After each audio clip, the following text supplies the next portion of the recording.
tekma je bila dosti težka, brez kakih velikih priložnosti z obeh straneh. Imeli smo vodstvo do konca skoraj, ampak pol v zadnjih trenutkih smo dobili ta nesrečen gol in škoda zmage.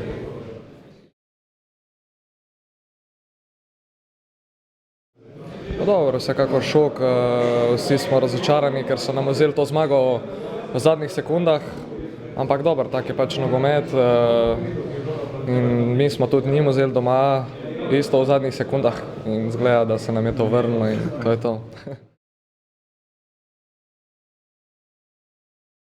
Ja, moram reči, da sem bil res v pravem mestu, v pravem času na pravem mestu, to je to.